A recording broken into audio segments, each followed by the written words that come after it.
Today, we're going to talk about Harriet Jacobs. Not the simplified version you might have heard in school, but the real story, the one she risked everything to tell. This is about a woman who made a choice that most people can't even imagine. A woman who chose confinement and darkness over being controlled by cruelty. A woman who hid for years, waiting for the chance to live free. And what she endured and what she achieved is both heartbreaking and deeply inspiring. Harriet Ann Jacobs was born in 1813 in the small town of Edenton, North Carolina. And here's the part that makes her story especially tragic. For the first 6 years of her life, Harriet didn't even know she was enslaved. Imagine that, a child playing, laughing, learning, unaware that the world around her had already decided her fate. Her parents were both enslaved, but they tried to protect her from that reality.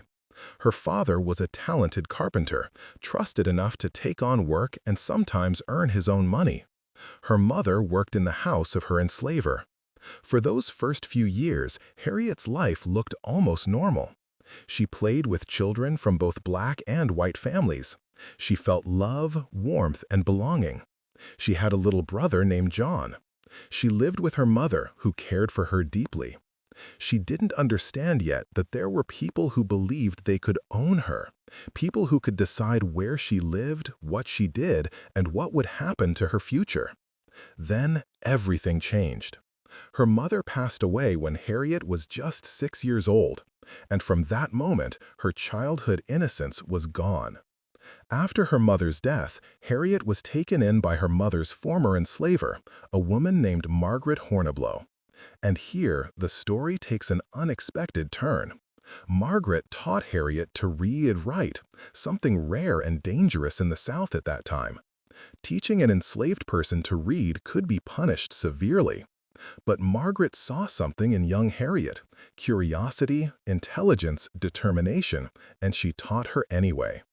Harriet later wrote that she felt grateful to Margaret. She learned to sew, to read books, to dream about a better life.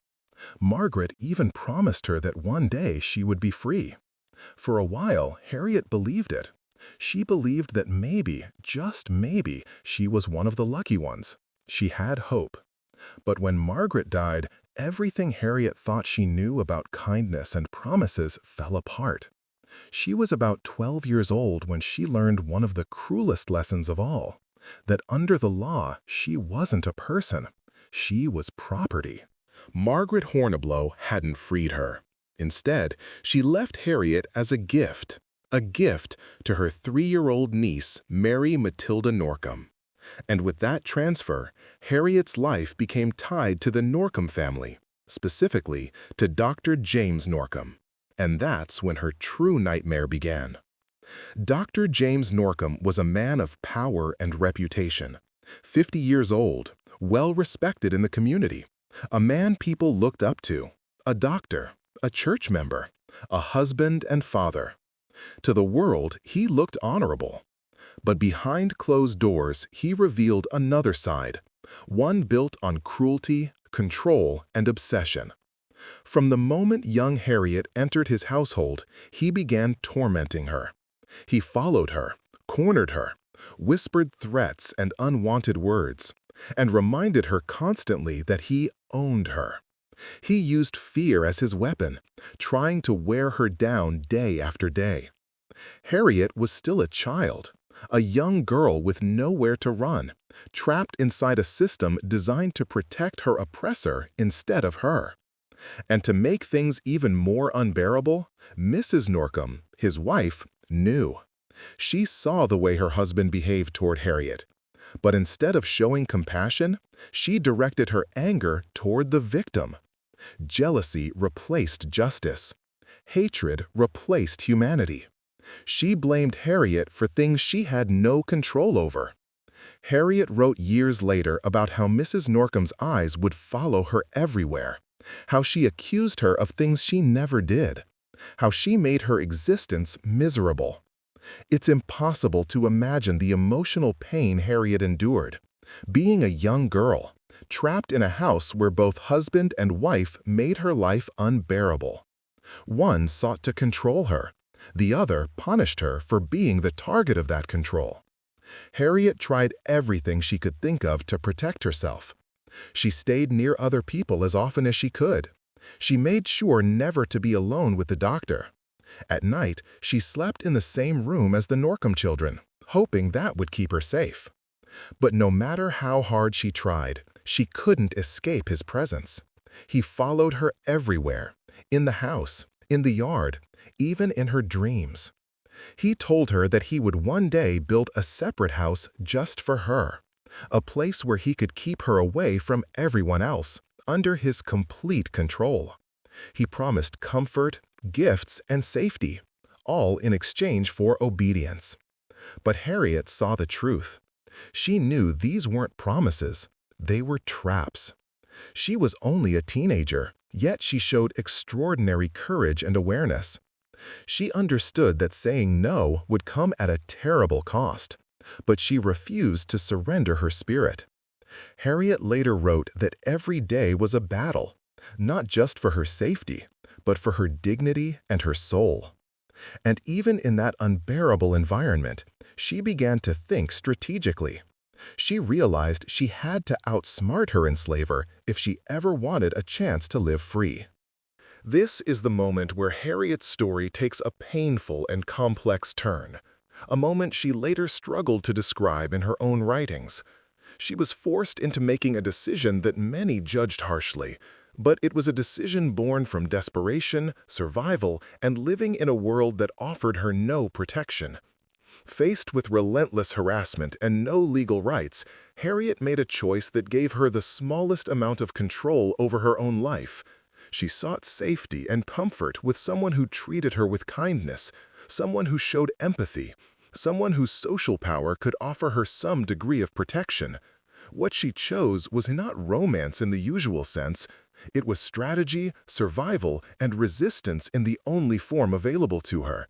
And this one decision would shape everything that followed, because Harriet Jacobs was not only surviving, she was fighting back. Quietly, intelligently, and with a level of strength that history didn't fully appreciate until she wrote her own account. There was a young white man in town named Samuel Treadwell Sawyer. He was unmarried, educated, and had shown Harriet moments of genuine kindness. So Harriet made a calculated decision. She chose to form a relationship with him. It's important to understand this was not a relationship between equals. He held all legal and social power, while Harriet, an enslaved teenage girl, held none. But to her, this was a way of claiming even a tiny bit of control. If she could not stop men from claiming ownership over her, she wanted at least to choose who she allowed near her. Harriet also had another deeply human reason, a fragile hope that if she had children with a free white man, they might someday gain freedom. Maybe Sawyer would buy them. Maybe he would free them. It was the only hope she had. Harriet became pregnant around age 16.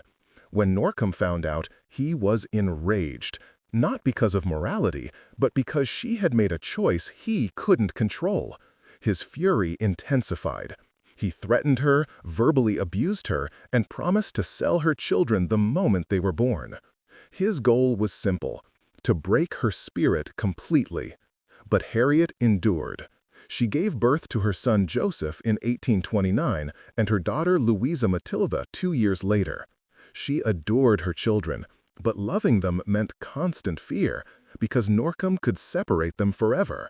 Sawyer eventually purchased the children, but did not free them, sending them to live with Harriet's grandmother, safer, but still not free. As long as Harriet remained under Norcom's control, she knew she could not protect her children forever. So she began planning something dangerous, something that could have cost her life. She decided to run away, not to the north yet, but to disappear so completely that Norcom would believe she had escaped the region entirely. If he believed she was gone for good, he might give up on controlling her children. It was a fragile plan, but it was the only path she saw. In the summer of 1835, Harriet made her move. She slipped away from the Norcom household and vanished into the shadows. For days, she moved from place to place, relying on the courage of people willing to hide her, an act that could have resulted in imprisonment or worse. She hid with sympathetic white neighbors, stayed in swamps where insects, snakes, and brutal conditions pushed her to her limits, and lived in constant fear, unable to rest. Worst of all, she could not see her children. She only received information about them through whispered messages carried by others. Meanwhile, Norcom unraveled. He posted rewards, interrogated anyone who had ever spoken to Harriet, jailed her brother, threatened her grandmother, even questioned her young children. But Harriet did not break. Soon, her family formed a bold plan. They believed the safest hiding place was the last one anyone would suspect, inside her grandmother Molly's house, in a space so small and suffocating that no one would imagine a human being could survive there. Above Molly's outdoor shed was a crawl space, 9 feet long, 7 feet wide, and only 3 feet high. And that small space became Harriet's world for the next 7 years. 7 years unable to stand. 7 years barely able to move. 7 years enduring blistering summers and freezing winters in a space so tight that she could barely sit upright. She cut a tiny hole in the wall, just an inch wide, to watch the street below. Through that hole, she saw her children, playing, growing, aging. They knew she was hiding somewhere, but they never knew she was just a few feet above them, watching every day. Her physical suffering was extreme. Her legs swelled, her joints stiffened, her muscles weakened, and she developed health problems from the cramped conditions. Rats crawled across the floor. In the summer, heat suffocated her. In the winter, cold froze her limbs. But the emotional pain was worse.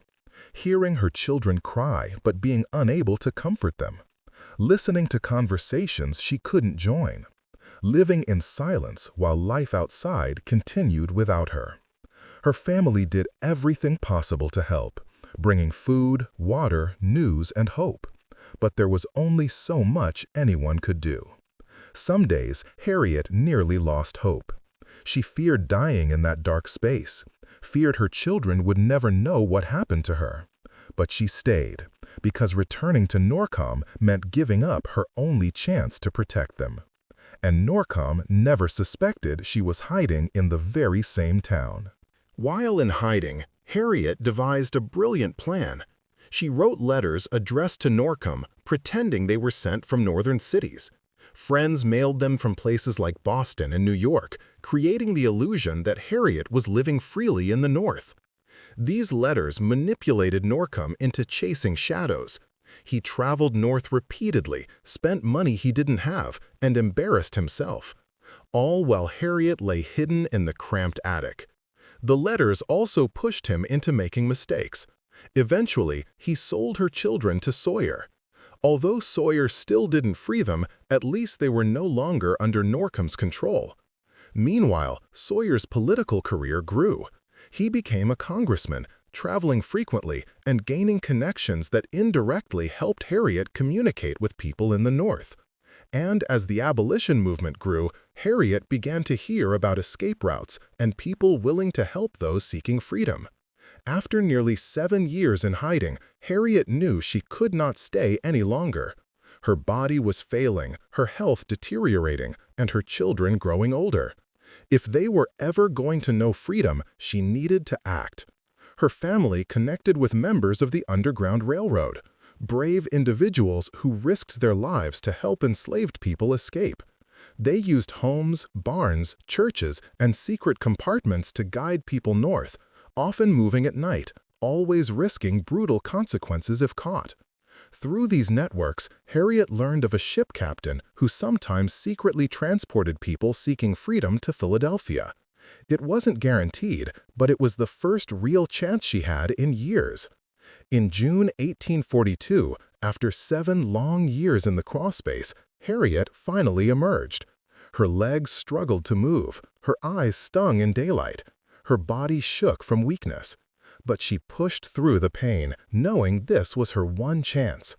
Under the cover of darkness, she walked to the waterfront and met the ship captain. He hid her in a tiny compartment aboard the vessel, still a confined space, but this time with hope on the other side. The journey was terrifying. The ship stopped at multiple ports, and at any moment someone could have discovered her. If she were caught, she would be returned to Norcom, and the consequences would be unimaginable. Harriet stayed silent, barely breathing, the memories of her attic hiding place flooding back. But she held tightly to one thought: freedom. And finally, after days of fear and uncertainty, the ship reached Philadelphia, free territory. For the first time in 29 years, Harriet Jacobs stood on free soil. Here's something most movies and simplified history lessons never tell you. Freedom was not straightforward. It wasn't a neat, happy ending where everything suddenly became peaceful.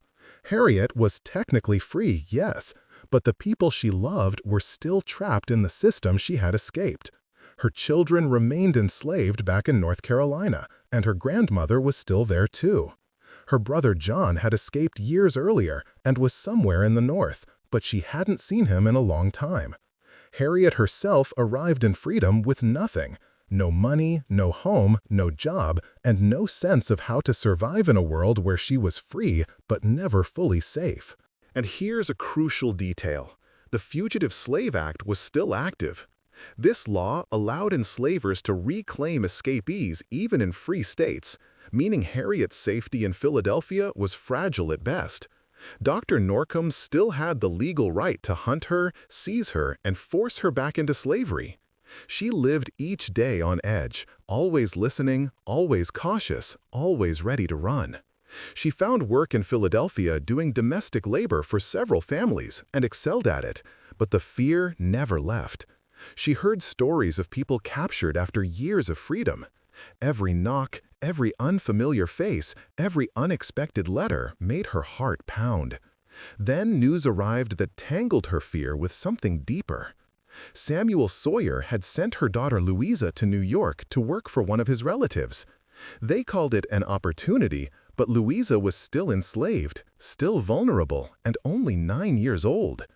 Harriet knew she had to be near her, so she gathered what little she owned and headed to New York. She found work in another household and immediately began searching for ways to protect Louisa. She also learned that her son Joseph had been sent to Washington, D.C. Her children were scattered, each living under the constant threat of being sold or abused.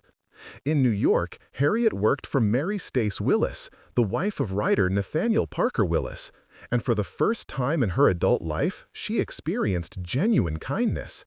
Not the condescending, moralizing kindness of people who opposed slavery from a distance, but real respect. Harriet stayed with the Willis family for years, caring for their children and running their home while rebuilding her stability. Most importantly, she saw Louisa often. Eventually, she arranged for Louisa to join the Willis household, reuniting mother and daughter after years of painful separation. After so long spent hiding in an attic, watching her children through cracks in the wall, this closeness felt miraculous. But danger still lived in the shadows. Norcom was aging, but he never stopped trying to reclaim her. Then came news that he had died, and for a moment, Harriet felt hope whisper, "Maybe now you are safe." But slavery was not one man. It was a system. When Norcom died, legal ownership of Harriet passed to his daughter and her husband, Daniel Messmore. Messmore wanted money, and in his eyes, Harriet was property. He planned to capture and sell her. In 1852, after a decade of living as a free woman, she was once again being hunted. Messmore traveled to New York, made inquiries, and closed in on her location. Mary Willis understood the danger instantly. She and her family did something extraordinary. They decided to buy Harriet's freedom, not because they believed ownership was moral, but because the law left them no other way to protect her. They negotiated with Messmore and paid him $300, placing a price on a human life. The cruelty of that reality is undeniable. But it was the world they lived in. And in 1852, at 39 years old, Harriet Jacobs became legally free. No more pursuit, no more fear of being reclaimed, no more legal chains around her body and future. For the first time, she belonged only to herself. For many, this would have been the end of the story. She had her freedom, her children had theirs, and she had endured one of the most brutal systems in human history. She could have lived quietly, healed privately, and never revisited the horrors she survived. But Harriet understood something deeper. Her story mattered. It held truths the world needed to hear. Not the softened, polite version, but the raw reality of what enslaved women endured physically, emotionally, and spiritually. She wanted to give voice to countless women whose suffering had been erased, ignored, or silenced. And she wanted that story to be told in her own voice, unfiltered and unclaimed by others. So she began to write. This alone was an act of rebellion. She was a woman in a society that dismissed women writers, especially Black women. She was someone who had lived the horrors she was describing, and she wrote openly about topics society refused to face: sexual coercion, psychological manipulation, the emotional torture embedded in slavery. She wrote late at night after long days of work, pouring her memories onto paper, her childhood, her years of fear, her time hidden in a cross space, her children, her choices, her courage. She didn't try to make herself noble or flawless. She wrote the truth, painful, complex, and human. Publishing was another battle.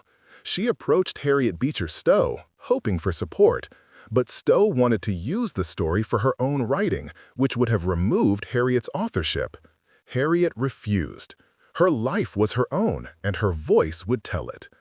Eventually, she found an editor and a publisher willing to support her. In 1861, her book Incidents in the Life of a Slave Girl was published under the pen name Linda Brant. Every word was hers. The book exposed the emotional, sexual, and psychological violence of slavery, truths America preferred to hide. It revealed the unique struggles faced by enslaved women and demanded readers confront the uncomfortable reality of the system they lived in or benefited from. Her book did something revolutionary. It showed Harriet not as a passive victim, but as a strategist, a protector, a thinker, and a survivor. She resisted in ways the world rarely acknowledged. She lived 7 years in a confined space to protect her children. She outsmarted Norcom again and again. She fought with intelligence, endurance, and unwavering love. She insisted on telling her own story, and that decision changed history. The book was published just as the Civil War was beginning, and timing matters. Suddenly, the entire nation was pushed into a conversation about slavery, what it truly was, what it did to human beings, and whether ending it was worth the immense cost. Harriet's book arrived at the exact moment the country needed it, adding a voice that demanded attention. A voice born not from politics or speeches, but from lived experience and unfiltered truth. And she didn't disappear after publishing it. She stepped even deeper into the struggle, proving her commitment through action rather than words. During the war, Harriet traveled to Washington, D.C., where thousands of newly freed Black families arrived with nothing but hope and fear. She helped them find food, shelter, and dignity. She organized schools, raised funds, and built networks of support for people taking their first steps into freedom. She didn't slow down. She kept fighting, kept building, kept using her voice and her strength to uplift those whose lives had been shattered by slavery. Her work was not symbolic. It was hands-on, personal, and relentless. After the war ended and slavery was abolished, Harriet returned to the South, to Savannah, Georgia, the very region where she had suffered, where she had been hunted, and where she had lived in fear for years. She returned not for revenge, but to help build a school for freed Black children. Imagine the courage that required. To walk back into the landscape of trauma, not to relive it, but to transform it into something healing and hopeful. Few people could have done what she did with such strength and purpose. She continued this work for years, without wealth, without the kind of fame we recognize today, and without the security that many activists relied on. What she had was her voice, her determination, and a mission she refused to abandon. She lived long enough to see her children grow up free, to see her grandchildren born free, and to witness the end of slavery in the United States, something she once could not have imagined. Her life became a testament to resilience, vision, and unwavering courage. Harriet Jacobs passed away in 1897 in Washington, D.C. at the age of 84. In her lifetime, she survived slavery, witnessed the Civil War, and lived through Reconstruction. She saw enormous change, yet she also saw the shadows of the old system rise again in new forms: racism, violence, and discrimination that outlived the laws that once protected them. Her story reminds us that freedom does not automatically create justice. Here's a truth that often gets overlooked. What we learn in school is only the surface. We learn the major events, the battles, the speeches, the laws, but rarely do we learn the daily reality of life under enslavement. We rarely hear the personal stories, the intimate pain, the psychological battles people fought just to survive. And almost never do we talk about the violations enslaved women faced, violations for which they had no protection, no rights, and no recognition under the law. Harriet's story matters because she forced people to confront that hidden reality. She wrote plainly and fearlessly about what she endured and what so many others endured beside her. She exposed the laws that enabled abuse and the silence that protected abusers. She refused to allow readers to look away, refused to let anyone pretend that slavery was simply a labor system. She made it clear that slavery was violence, deeply personal, deeply gendered, and deeply cruel. But here's another truth that often goes untaught: the strength, the intelligence. Enslaved people were not passive victims. They resisted in every way available to them. Harriet's 7 years in a crawlspace were not just suffering, they were strategy, they were survival on her terms. They were a brilliant act of defiance in a world designed to crush every choice she tried to make. Her actions weren't accidental. They were calculated, courageous, and deeply human. And her letter-writing campaign? That was psychological warfare. She used distance, uncertainty, and words to keep her pursuer off balance. With almost no power, she used what little she had with extraordinary precision. These are the lessons young people need, not just the pain, but the strategy and the intelligence of those who fought injustice every single day. Their humanity was never erased, even when everything around them tried to erase it. Harriet's story raises questions that are still painfully relevant. Questions about autonomy, about whose voices society believes, and about who is blamed when harm is done. These questions echo in modern conversations about justice, dignity, and accountability. Think about how Mrs. Norcom treated Harriet. Instead of blaming the man abusing his power, she blamed the young girl who was being targeted. Versions of that same logic still exist today, when society asks what the victim did instead of asking why the perpetrator acted as they did. Harriet's reflections on her relationship with Samuel Sawyer show another layer of this complexity. She knew people would judge her choices. She knew some would call her decisions immoral. But she wanted readers to understand that when every option is terrible, you choose the option that gives you the smallest piece of control. She shouldn't have had to explain herself, but she did, because she understood the world she was writing to, and she refused to let them misunderstand her reality. These questions didn't disappear with time. They are part of our world today, in our courts, our conversations, and our culture. Harriet's story challenges us to look at how society treats survivors, how it defines blame, and who it chooses to protect. These are not distant historical issues. They are ongoing human issues that demand clarity and courage. One of the most powerful elements of Harriet's book is that she wrote it herself, in her own voice, without a filter, without someone else reshaping her words. At a time when enslaved people's stories were often told through white narrators, even sympathetic ones, Harriet insisted on speaking for herself.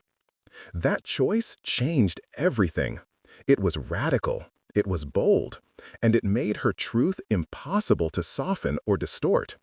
She refused to let anyone rewrite her experiences to make readers comfortable. She said, "This is what happened. This is what the world allowed, and this is what you need to face." Her voice made the story unforgettable because it carried the weight of lived truth. This is why first-hand accounts matter. Summaries leave things out. Interpretations reveal more about the interpreter than the person who lived the experience. But when someone speaks their own truth, unfiltered and unedited, that is where real history lives. This isn't just about the past. It's about today, too. When people speak about trauma or injustice, the role of others is not to correct them, judge them, or reinterpret them. The role is to listen, to believe, to understand that they know their story better than anyone else ever could. Harriet showed the world how powerful it is when someone tells their own story, and that lesson still matters now. One of the most overlooked truths in Harriet's story is the cost of survival. Surviving 7 years in a cramped space took a physical toll, but it also left emotional scars that lasted a lifetime. She reached freedom, and her children reached freedom, but survival did not erase the trauma she carried. It did not restore the years she lost, or the childhood moments she missed with her children. It did not undo the damage inflicted on her body or her mind. There's a harmful myth that surviving something terrible means the trauma is over, that victory cancels out the pain. But survival is not the end of the story. It is often the beginning of a long, painful process of healing. Harriet survived because she was strong, unimaginably strong, but the price she paid was enormous. She spent decades fighting to be seen as fully human, decades reclaiming a life that had been stolen from her, and decades carrying wounds that never fully healed. Her story reminds us that people who survive trauma deserve recognition, support, and understanding. Survival is not easy. It is costly. It reshapes a person forever. Harriet paid that price every day of her life, even after she reached freedom. Another overlooked layer of this story is the experience of Harriet's children, Joseph and Louisa. Imagine being a child growing up knowing your mother was nearby but hidden, unable to hold you, unable to protect you. Imagine being too young to understand the danger, but old enough to feel her absence every single day. Their childhoods were shaped by fear, uncertainty, and separation, all because of a system built to destroy families. They spent years without her, then were sent away to work in unfamiliar homes, still enslaved and still vulnerable. Their father was a white congressman who acknowledged them privately but never raised them publicly. Their mother was either in hiding or far away in the north. Their great-grandmother cared for them with love, but she lived under the same oppressive system that threatened their future. Everything about their childhood was shaped by survival rather than safety. When Harriet finally reunited with her daughter in New York, Louisa was nearly 10 years old. Imagine that moment, a mother who had been absent from most of her daughter's life, and a child who had changed, grown, and learned to survive without her. How do you rebuild a bond interrupted by years of danger and distance? How do you explain to a child why you had to disappear? We don't have their journals, but we can imagine the emotional landscape they carried. Their beginnings were shaped by fear and separation, wounds that take a lifetime to understand.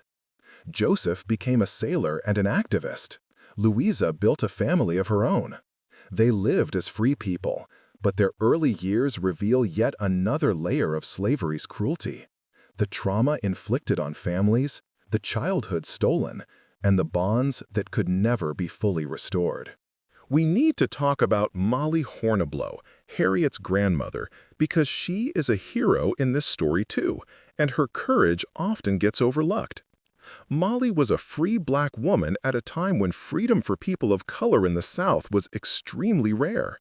She had bought her own freedom years earlier, ran a small baking business, and earned respect in her community among both black and white residents. She had carved out a stable life for herself through determination and hard work. And despite all that stability, all that effort, she risked everything she had built to hide Harriet, knowing full well that discovery meant losing her freedom, her home, her livelihood, and any chance of rebuilding a life at her age. For 7 long years, Molly carried food and water to the cramped hiding space where Harriet lived. She kept watch, lied when she had to, deflected questions when necessary, and listened carefully to every creak in the floorboards, knowing a single careless sound could bring unimaginable danger. She watched her granddaughter endure isolation she could not fix, yet she continued to protect her, nourish her, and keep her hope alive. She cared for her great-grandchildren too, young Joseph and Louisa, raising them while guarding the secret of their mother's whereabouts. Every day, Molly had to act normal, running her business, smiling at customers who might have turned on her instantly, balancing survival with secrecy in a society already hostile to her existence. Behind every loaf of bread she sold, every polite conversation she had, every long night she spent worrying, was the weight of constant fear. She was an elderly woman living under enormous pressure, protecting children, safeguarding Harriet, maintaining her business, all while navigating the danger of being a black woman in the antebellum South. Her strength was extraordinary, and history rarely gives her the recognition she deserves.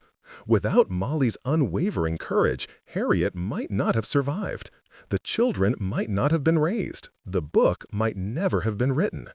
Everything, absolutely everything, depended on an elderly woman who chose love over safety and sacrifice over self-preservation. Harriet did not survive on her own.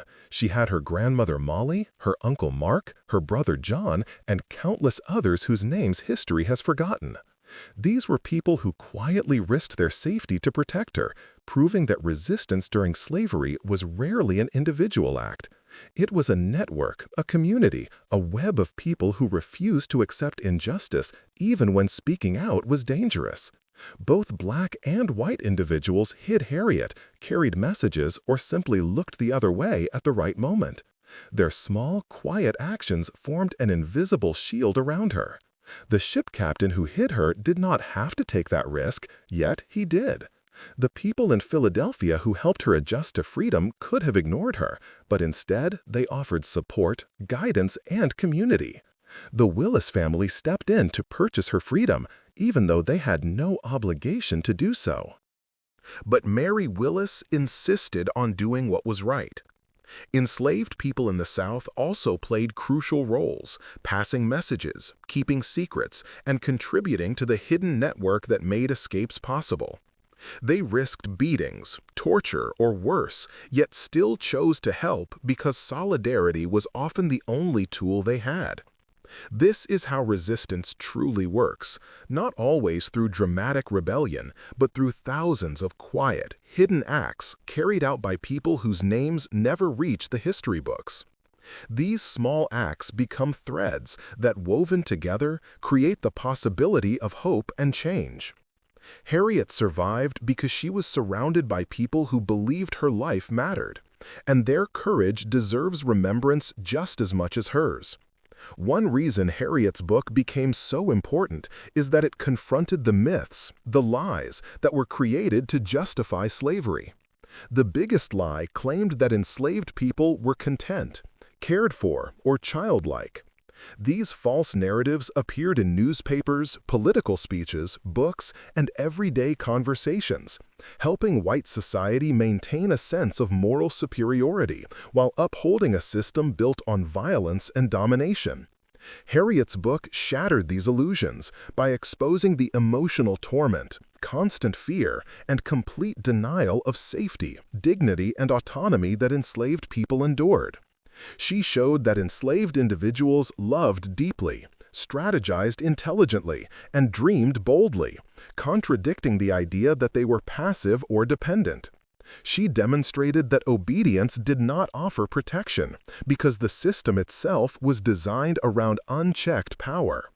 Harriet was targeted as a young girl, long before she ever resisted. She wasn't rebellious, she wasn't disobedient. She was simply vulnerable, and that was enough for Norcom to claim control over her life. She also exposed the lie that Southern white women were unaware of the abuses happening inside their homes. Mrs. Norcom knew what was happening and chose vengeance and blame instead of confronting the system enabling her husband. These lies did not disappear after the Civil War. They simply evolved. New myths emerged to justify inequality, claiming that formerly enslaved people were unprepared for freedom or inherently dangerous. Versions of these distortions still echo in modern society, and that is why Harriet's book remains vital, because truth still matters, distortions still exists, and silence still protects the wrong people. One striking thing about Harriet's narrative is what she doesn't say. She rarely speaks about forgiveness. Not for Norcom, not for his family, not for the men who controlled her life, and not for the system that allowed it. And honestly, why should she? Society often expects victims to forgive, as though forgiveness is required for healing, as though holding anger is a moral flaw. But sometimes anger is appropriate. Sometimes refusing to forgive is a form of truth. And sometimes the people who caused harm never earned forgiveness in the first place. Norcom never apologized or acknowledged her humanity. He died believing he had the right to control her life. His family continued to pursue her long after his death, treating her children as property. Why should she forgive any of that? She lived in a society designed to silence her, limit her, and deny her dignity. Forgiveness is not a debt she owed. Harriet's silence on forgiveness speaks volumes. Her anger was justified, and her refusal to pretend everything was fine was its own form of resistance. For Harriet, healing did not come from forgiveness. It came from speaking the truth, remembering, and refusing to protect the reputations of the people who hurt her. Healing came from ensuring the world knew what happened so it could not be erased or softened. Most importantly, she insisted on telling her story herself, and that changed everything. While Harriet was living through her ordeal, there were thousands of other women facing similar realities.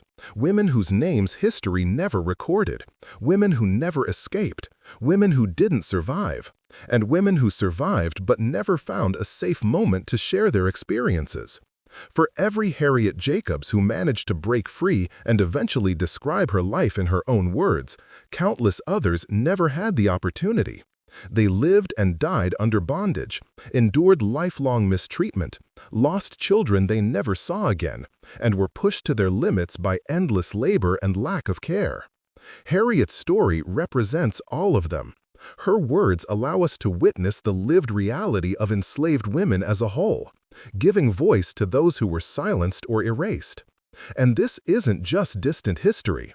Around the world today, people are still trapped in systems that resemble slavery, human trafficking, forced labor, exploitation, situations where people are treated as objects rather than human beings. Individuals who cannot control their own bodies or lives continue to feel trapped, unseen, and unheard. Harriet's story shows us that the mindset that enabled slavery, the belief that some people are less than, still appears in different forms. Reflecting on her courage means recognizing the courage of those fighting similar battles right now. People escaping trafficking, people speaking out about abuse, people resisting systems meant to dehumanize them.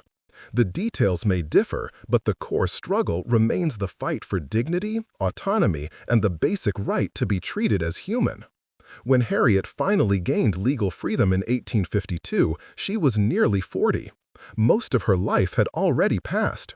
Her childhood in bondage, her teen years under constant threat, her 20s spent hiding in a cramped attic, and her early adulthood fleeing north in uncertainty. True freedom did not reach her until middle age, and even then it came with complications. She worked without savings, lived with long-term health damage, and carried emotional wounds that never fully healed. But she gained something priceless: the ability to choose. She could decide where she lived, whom she worked for, whom she loved, and how she used her voice. Those freedoms didn't erase her trauma, but they mattered deeply. Freedom, as Harriet knew profoundly, isn't a magic cure. It doesn't undo suffering, erase fear, or instantly rebuild a life. But despite its imperfections, freedom is essential because its absence, life without autonomy, is far worse. Harriet lived both realities and understood the cost of each. She never portrayed freedom as perfect. She simply knew it was worth everything she endured: the hiding, the fear, the years separated from her children. Freedom, with all its limitations, was still worth the struggle. Writing her book was one of the hardest things Harriet ever did. She began in the late 1850s while working full-time, with limited formal education and memories that were painful to relive. Few written models existed for what she wanted to express, so she had to invent her own narrative voice. She wrote late into the night, in secret, sharing drafts only with trusted friends. She struggled with how much to reveal and how much to protect, knowing society often weaponized women's stories against them, especially Black women's stories. Even free, she faced a world eager to judge her truth. She had to consider her audience carefully. White Northern women were more likely to sympathize, but less likely to understand the realities of bondage. Black readers knew those realities, but might judge her choices. Male editors controlled the publishing world and often resisted material involving women's suffering. Ultimately, Harriet wrote directly to white Northern women, appealing to their sense of morality, family, and motherhood, urging them to recognize enslaved women's suffering. The fact that her book exists at all, powerful, honest, and beautifully written, is extraordinary. Harriet wasn't a trained writer. She simply had a truth the world needed to hear and the determination to tell it. When Incidents in the Life of a Slave Girl was published in 1861, the reactions were mixed. Some abolitionists praised it, others resisted its frankness. Some doubted that such horror could be real, and others dismissed the work because it came from a Black woman. Then the Civil War erupted, overshadowing Harriet's book as the nation shifted focus to battles, politics, and survival. It never became a bestseller and brought her neither fame nor wealth. For decades, the book faded into obscurity. Male narratives dominated conversations about slavery, while Harriet's story was pushed aside, forgotten, and out of print. It wasn't until the 1980s, more than a century later, that scholars rediscovered it, verified its authorship, and recognized its literary and historical significance. Harriet's voice rose again, finally reaching classrooms and generations who needed to hear her truth. This rediscovery reminds us how easily stories can vanish and raises a haunting question. How many other stories disappeared forever? How many Harriets were never heard? The legacy for Black women's literature. Harriet's book was groundbreaking, one of the earliest works by a Black woman to speak openly about the unique gendered terrors enslaved women endured. It stood alone for decades as a rare testimony of Black womanhood under slavery. When Black women writers re-emerged in the 20th century, Harriet's narrative became a foundation. Writers like Zora Neale Hurston, Maya Angelou, and Toni Morrison built on her path, expanding the tradition of Black women speaking their truths and confronting painful histories. Morrison's Beloved, though different in plot, echoes Harriet's emotional truth, a mother's impossible choices under the brutality of slavery. Whenever we celebrate Black women's literature today, we should remember Harriet helped create that space. She declared that her story mattered, that her voice mattered, and that the world would hear her, even if the truth was uncomfortable. Harriet's story still matters because the past is closer than it seems. 150 years is only a few generations. Trauma doesn't vanish, it echoes.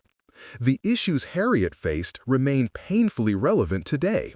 Abuse of power, victim blaming, bodily autonomy being denied, and systems that treat certain people as less valuable. These are not relics of the past. They exist in many forms across the world. Her story is also about resilience, the strength to survive the unbearable, to make impossible choices, to protect oneself and one's children despite limited options. And her story forces us to confront uncomfortable truths about society, history, and the systems we've inherited. Most of all, Harriet's story shows the power of truth-telling. Even when the world tries to silence you, your voice can echo across centuries. Harriet reminds us that speaking the truth is an act of resistance, and sometimes an act of survival. Even today, even with all the research, discussions, and historical analysis surrounding Harriet's story, there are truths we still struggle to confront. There are parts of the past that remain whispered, softened, or avoided altogether. We rarely talk openly about the deeply personal violations woven into the system of slavery. We rarely confront what it meant for enslaved women to have their bodies treated as if they had no control over them, as if they were available to anyone who held power. We don't often speak about the children born from these forced encounters, about how they were raised, or how these experiences fractured families and reshaped entire communities. These silences reveal how deeply uncomfortable these truths still are. We also avoid discussing the economic motivations behind it all. Enslavers did not just own people, they treated human beings as a resource to grow their wealth. Enslaved women were valued in part for their ability to bear more children, children who would also be enslaved. This turned women into something far less than human in the eyes of the system, reducing them to sources of labor and future profit. Their lives, dreams, and identities were secondary to what they could produce. This economic engine was one of the most brutal and deliberately hidden aspects of slavery. And then there is the silence surrounding the role of white women in this system. History often paints them as powerless or tracked by the expectations of their era. Yes, their freedoms were limited compared to white men, but they still held far more power than enslaved women, and many used that power in harsh and harmful ways. Some inflicted punishment, some acted out of jealousy or fear, and many chose to support their husbands or sons rather than the women suffering under the same roof. Their choices were part of the system too, even though we rarely acknowledge it. We also fail to talk enough about enslaved children, the ones born into bondage, who grew up knowing they were considered property, who watched their parents suffer, who were separated from their families without warning. We remember dramatic stories of adults who escaped or resisted, but we forget the everyday experiences of children who had to survive situations they could not understand or change. Children like Joseph and Louisa, trying to navigate a world where even the smallest mistake could carry devastating consequences, often without anyone to protect them.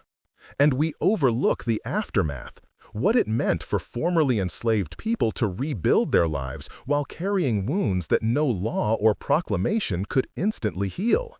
We rarely consider how they created families, communities, and futures while still being treated as less than equal in society. Their strength, resilience, and determination are extraordinary, but we speak of them far too little. Their survival alone was an act of defiance against a world built to erase them. These conversations are uncomfortable for a reason. They expose truths that challenge the narratives people prefer. Narratives that suggest the past was simpler, or that suffering ended the day slavery was abolished. But if we avoid these difficult discussions, we continue the same silence, the same avoidance, the same protections of power that allowed injustice to flourish in the first place. The discomfort is not a reason to avoid the truth, it is the reason we must face it. Now let's return to that small house in Edenton, North Carolina, the home of Molly Horniblow, Harriet's grandmother, where Harriet hid for 7 long years. The house still stands today, preserved as a historic site. Visitors can walk through it, look at the cramped crawl space where Harriet lived, see the tiny opening she used to observe the outside world, and try to imagine what those years were like. But historic sites can create a dangerous illusion that the past is neat and contained. They can make history feel controlled, sanitized, or softened. When you're standing in a preserved room with a tour guide nearby, it's easy to think of it as something safely distant, something that ended neatly long ago. The space is quiet and safe, and you can step outside whenever you want, which makes it nothing like what Harriet endured. The reality she lived was suffocating, frightening, and filled with a constant awareness of danger. No tour, no photograph, no display can fully capture that. So when people visit that house, I hope they go beyond a quick glance or a moment of imagination. I hope they truly try to feel the weight of it. 7 years. 7 summers when the heat pressed so heavily that breathing inside the cramped space became difficult. 7 winters when the cold seeped into her bones, where she couldn't move freely to warm herself because movement could create noise, and noise could mean discovery. Time blurred together, with almost no room to shift positions, nothing to do but watch life through a tiny hole and fight to keep her mind from unraveling. Imagine being 22 years old and choosing that space as the safer option. Imagine deciding that 7 years in a cramped, painful, stifling hiding place was still better than the world outside. What does that say about the danger she lived under? What does it say about the cruelty she was escaping? Cruelty so relentless that a dark, airless crawl space felt like protection. Think about Molly, climbing up to that tiny space day after day, bringing food and water, watching her granddaughter endure something no one should ever have to face. She couldn't change the world outside. She couldn't remove the danger.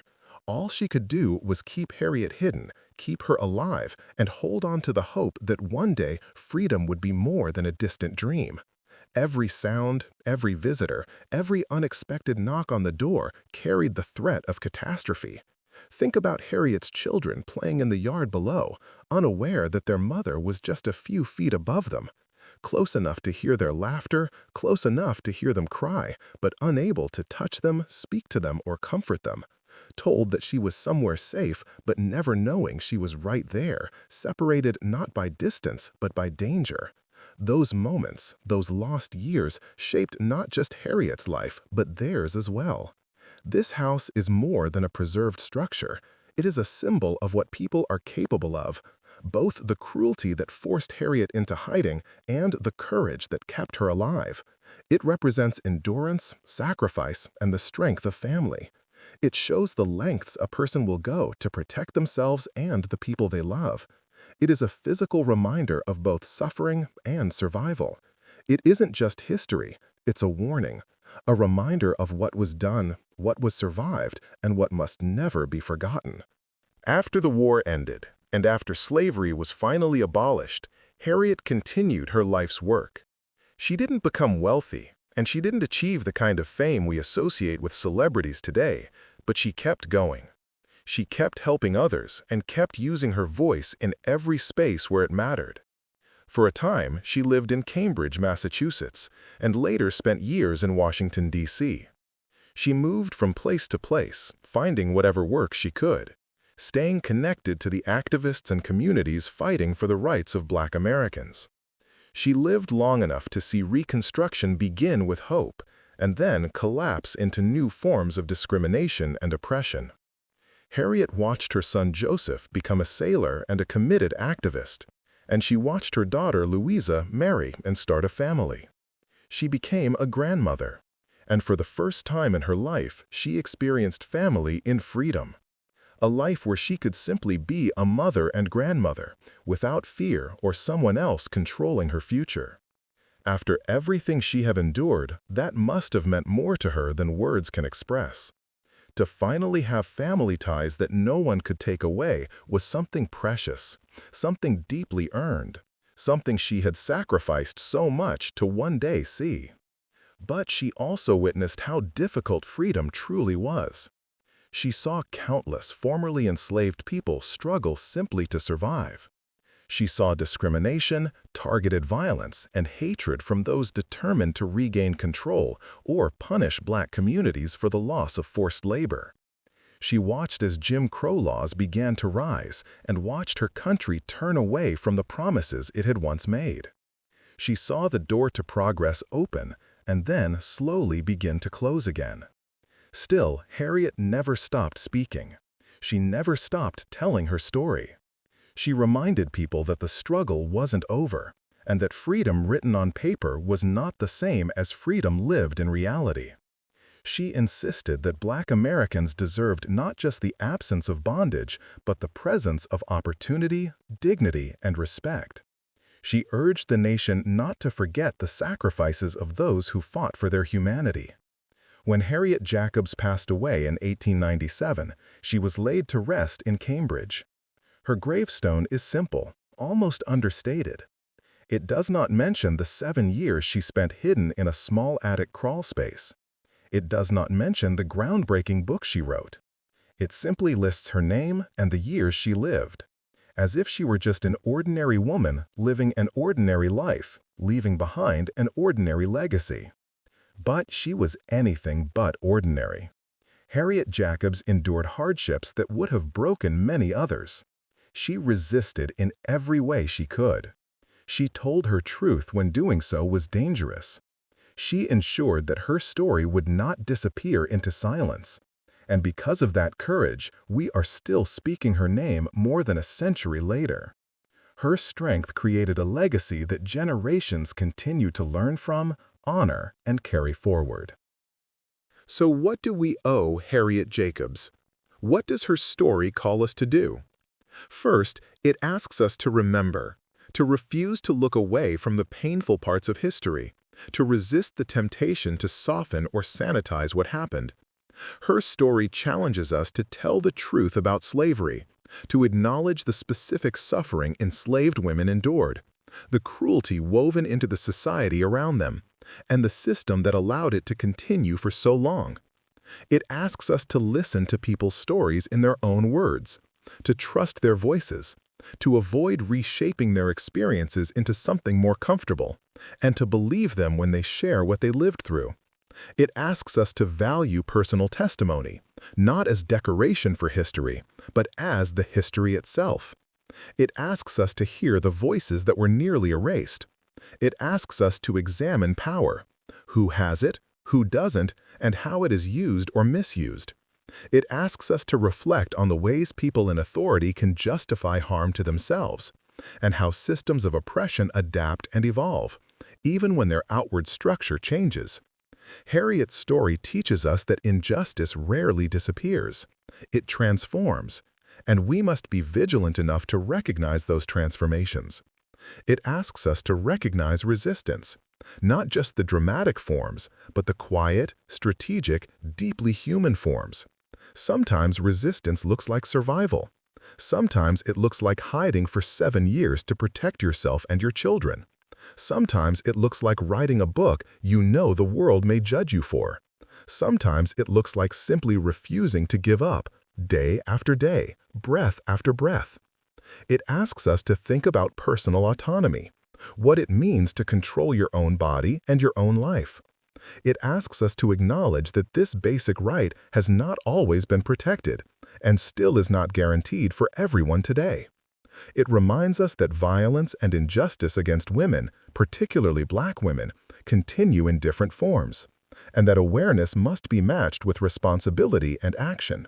And perhaps most importantly, it asks us to keep telling these stories, to bring them forward, to speak them aloud even when they make people uncomfortable, especially when they make people uncomfortable, because the only alternative is forgetting, and forgetting allows history to repeat itself. Remembering is not passive. It is an act of commitment. Harriet Jacobs spent 7 long years hidden in a cramped attic space to escape the control of her enslaver. 7 years watching her children through a tiny opening in the wall. 7 years in pain, confinement, and fear, but also in determination. And when she finally emerged, she devoted the rest of her life to fighting, not with weapons, but with truth. She fought for freedom, dignity, and justice, for herself and for others. She fought to make sure the world understood what slavery truly meant for women and how deeply it shaped their lives. She didn't have to write her book. She could have stayed silent and protected herself from judgment. But she chose to speak. She chose honesty over comfort, truth over safety, and exposure over silence. Because of that decision, we know her story today. We know the parts of history that textbooks once ignored. We know the strength it takes to survive circumstances that seem impossible. We know about strategy, resistance, courage, and the power of claiming your own narrative. Harriet's truth became a lantern for the generations that came after her. Her story is not easy to hear. It is painful. It is uncomfortable. It forces us to confront the darkest sides of human behavior. But it also reveals the brightest: resilience, compassion, determination, and the unbreakable will to be free. Harriet Jacobs walked through some of the harshest experiences a person can endure, yet she emerged with her dignity intact and her voice unbroken. She used that voice to make sure no one could pretend the past was simple or painless. That is her legacy. That is why her story matters. And that is why we must continue to remember her, not as a victim, but as a fighter, a mother, a writer, and a woman whose courage reshaped history. Hit subscribe if you want to hear more stories that history tried to bury.